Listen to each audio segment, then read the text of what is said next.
It's a war that's killed more than 250,000 people, and more are dying almost every day.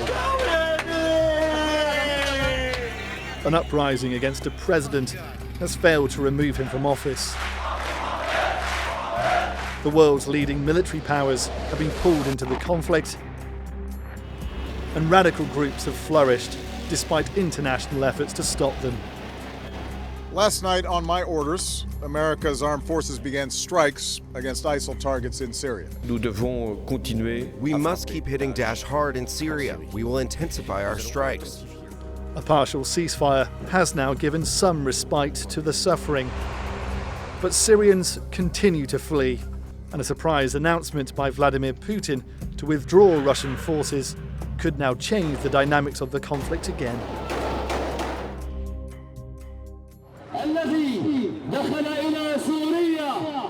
In parts of Syria, the guns have stopped firing for now.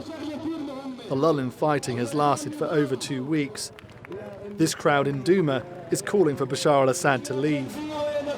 5 years since the uprising began, the people's passion for change is the same. But some fighting is still going on. This is a residential area being shelled in Damascus, and these people have been injured. Opposition fighters and the regime blame each other for the continuing violence.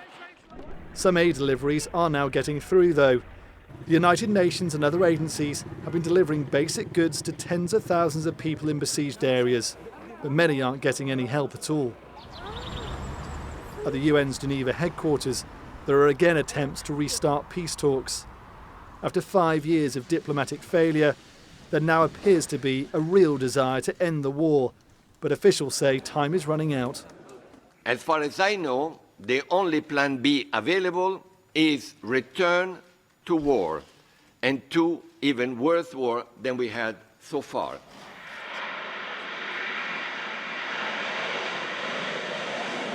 Russia's military intervention in September changed the course of this war. Its ally Bashar al-Assad had been losing ground, and the Russian air campaign tipped the balance back in favour of the regime, allowing it to recapture territory. But on Monday, a shock announcement. I think that the task that was put before the Ministry of Defence and the Armed Forces is largely complete. Therefore, I order the Minister of Defence from tomorrow to begin the withdrawal of the main part of our military from the Syrian Arab Republic. Russia is already pulling out its forces. It doesn't want to fight another long war, and the move might put pressure on the Syrian government to negotiate in peace talks. Western officials have cautiously welcomed the move. But the partial ceasefire is just that, partial and fragile. And if the peace talks fail, this war could get even worse. Duncan Crawford, The Newsmakers.